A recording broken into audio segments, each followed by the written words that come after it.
today on Divorce Court. Kendrell does not understand that in order for us to go on into our future, he's gonna have to change. I'm not perfect, but at the end of the day, I want us to be together, and I'm here to do whatever to make it work out. I have military obligations, and when I'm out of town, I cannot trust him whatsoever. The cheating and the trust, I feel like it's not that serious. There is a chance that he might have gotten another girl pregnant. I really don't know, and I really want to know about this baby. If I find out today that he did father a child outside of our relationship, it is over. Divorce Court is now in session. Good day, ladies and gentlemen. I'm here today with Darnesia Adams and Kendrell David. The two of you have been together for 4 years. You're 22, he's 23. You are in love with each other, want to get married, but not sure if it's a good idea. So you've come to me. You have no children. You have come to me to ask my advice. Tell me a little about your circumstances. I have given you my compatibility test. You've given me your marriage license with permission to tear it up should I think your union is ill-advised. Ms. Adams, I'm going to start with you. Why are we here today? We are here today because me and Kendrell are just no longer on the same page. Okay. And I need him to understand today that I will not take care of him his whole life. Mm-hmm. He tends to harp on a pact that we made concerning school and our financial situation. What was the pact?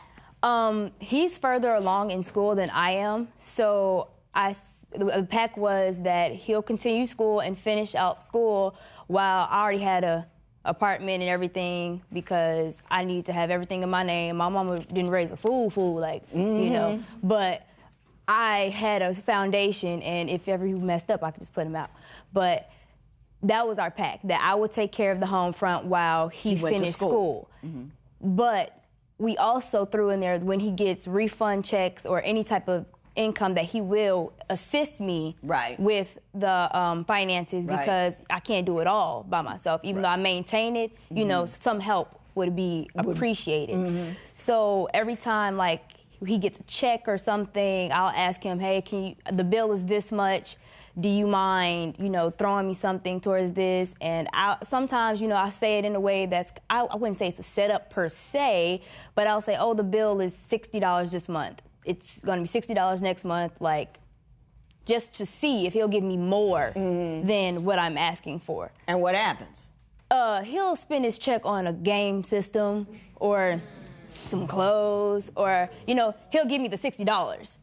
But yeah, he won't go any further than that, and the rest of that is his money to do as he please. Mr. David, do you care to disagree with that version of events? I can't disagree on that. That pact, though, that's a big thing to me. Her support is number one.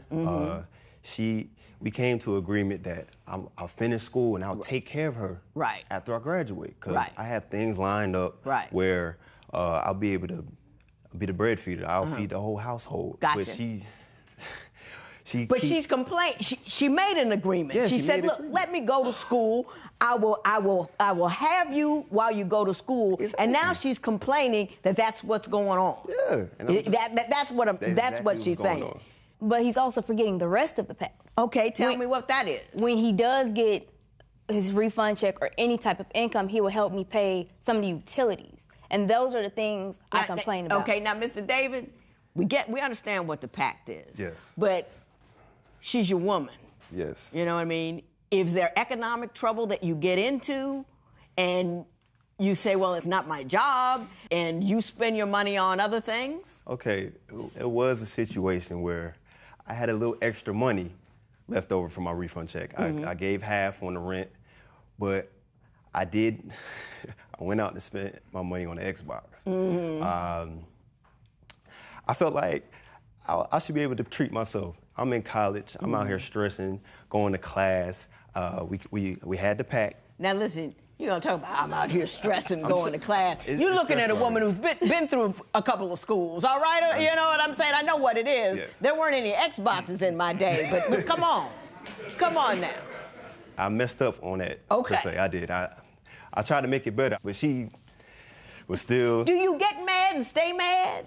I don't get mad and stay mad for the simple fact of I accept it for what it is. Like, okay, he basically, I don't want to say failed that test, but I am very strong in looking ahead. So you say that you're going to take care of me in the long run, which I do believe you because you're going to have a good job. However, if you don't know how to take care of money now where you have smaller checks, then how are you going to manage what I'm managing now? Gotcha. I got you. What else are you concerned about? I'm concerned about his cheating. He does that a lot. A lot? He does that a lot. He usually does it around when I'm away from my military obligations. Is that accurate? On her behalf, it's accurate. Okay. But on my behalf, it's the communication factor. When she's out on military obligations, when I try to reach out to her on if I have a situation at school, if I need help with something, she'll brush it off. And I'm just like, why do that? I'm trying to, no, hold on. I'm trying to get your input on the problems that I have, and you're just brushing it off. Like there was a time when I called her about a test, and like I wanted to express to her that I got a good grade and everything. She was just like, all right, let me call you back. I got this obligation that my commander wants me to see. I'm like, okay. So I'm waiting on the call. 20 minutes went by, 40 minutes went by. I'm just like, all right, let me try to call her back. So I called her back. She didn't pick up. And that's on a consecutive basis. So it always happens. So for me, I reach out to other people to try to get an understanding. Well, what parts of your body do you use?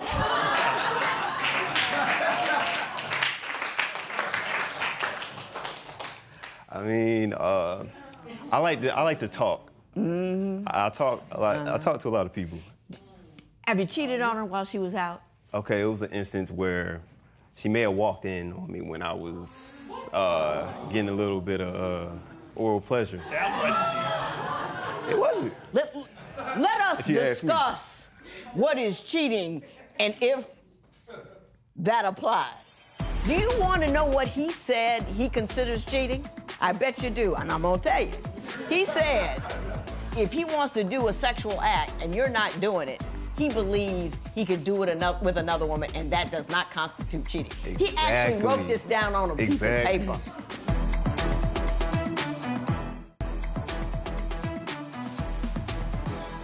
So, Ms. Adams, Mr. David contends that admits that you walked in on him while a woman was giving him pleasure orally.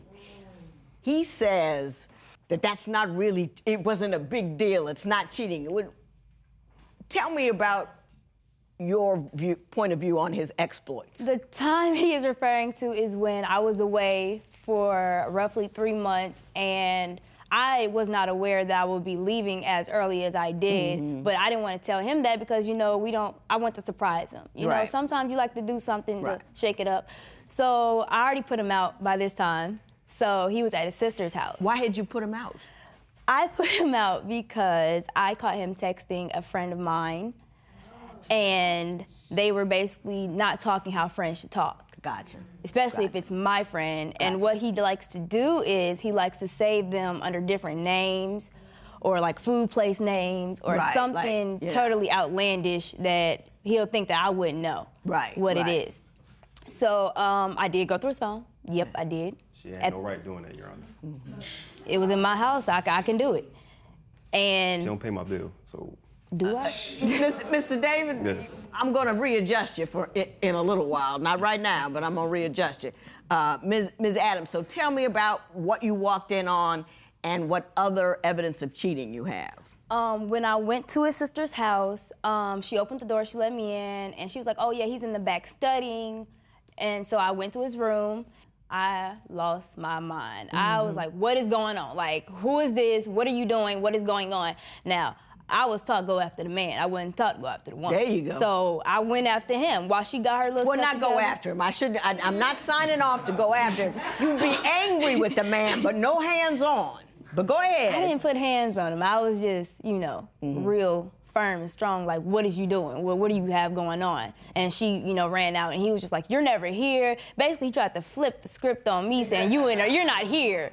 Is that your defense? Because I did read your compatibility test. I usually go to this later on, but I got to do this now. Do you want to know what he said he considers cheating? I bet you do, and I'm going to tell you. He said if he wants to do a sexual act and you're not doing it, he believes he can do it with another woman, and that does not constitute cheating. Exactly. He actually wrote this down on a piece of paper. Exactly. He never says nothing crazy like that to me. Mr. David, explain your theory of cheating to me. All right, I feel like if she's not satisfying my needs in the bedroom like I expect, then if I go out and do the things that she's not doing with another girl, it's not cheating because we're practicing something that me and her did, but not really practicing that, if that makes sense. What needs can you have when I give you shelter? When I am home, I cook for you.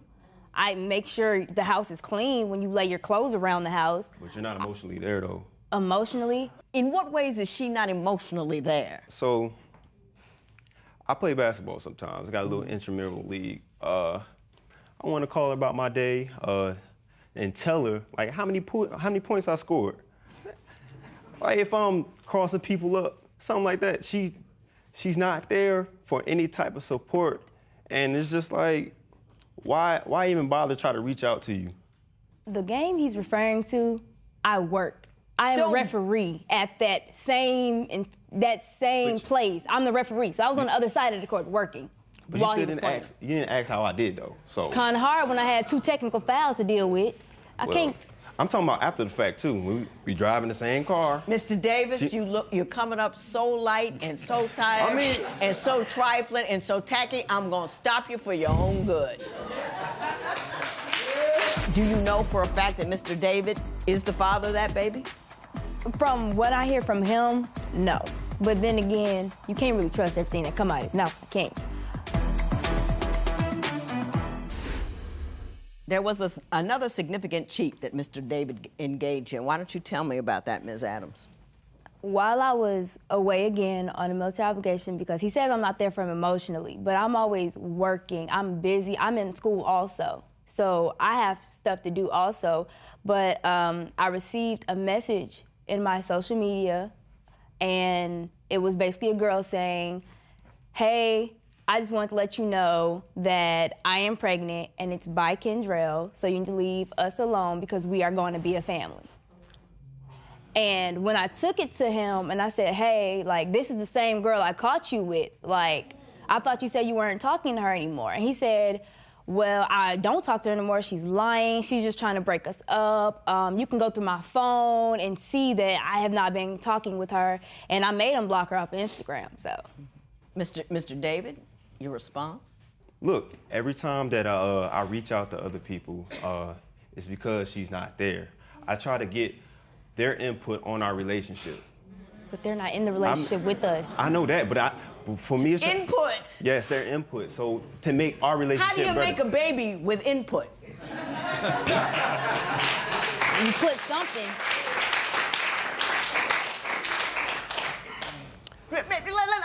Let's stop, because we already see what's happening here.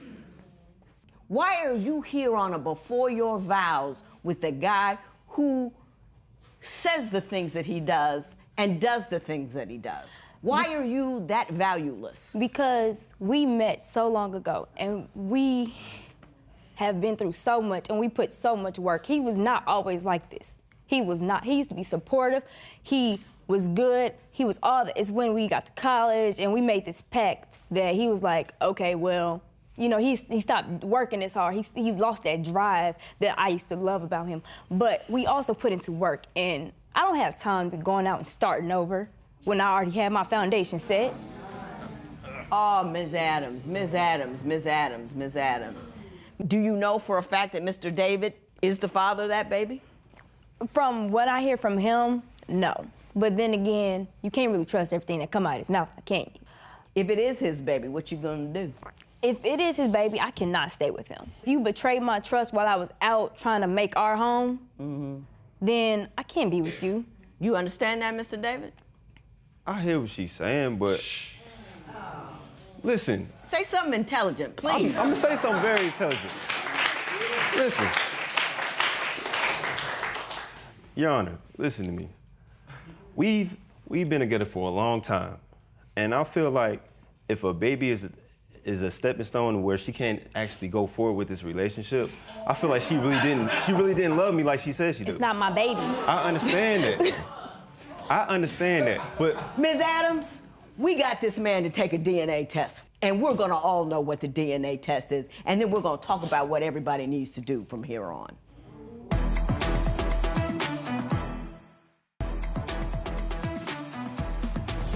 I'm mad, and I'm mad in advance. You gave me the speech about we put so much time in it, and I don't have time to start over. How old are you? I'm 22. 22.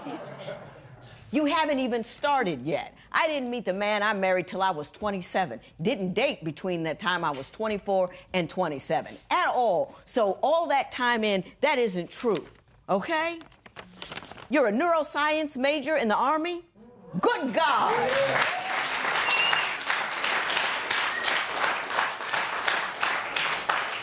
You the perfect package over there. I hope you meant what you said. Because that other woman has his baby. It's his.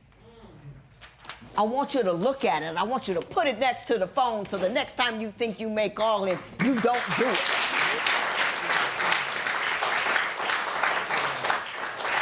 He's looking for support like he's 12. He wants you to feed him, clothe him, house him, pay all of his bills, and then he wants you to cheer for him and applaud him and stop what you're doing working for him so you can say, good job, Johnny, good job, Johnny. He's not doing a good job. He's doing you wrong. He's using you. He got you all tied up, and he does whatever he wants. He can do anything he wants with any woman if you haven't done it. And even if you have done it, you're gonna do it with another woman. He's not a good dude. He's not trustworthy. He's not faithful to you.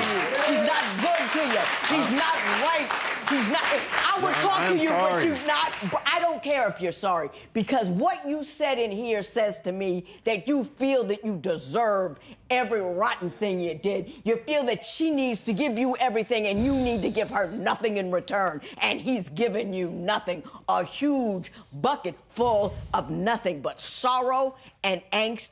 And he's not remorseful. And his entire structure is about me, me, me, me. And if you don't see that, Madam Neuroscience Major, you know, get with it and get gone. Your Honor. Your Honor.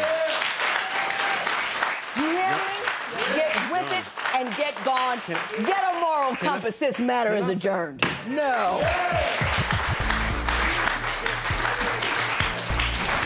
The judge opened up the result and told me I knew. I knew, and that was the end for me. Like, I meant what I said when I said that it would be over. And it is definitely, definitely over now. I know I deserve a woman like her. I'm not a bad person at all. And she knows that. I have a good heart. I may do stupid things at times, but I'm man enough to actually make myself better. And I would do anything. I just want her back. I just really want her back.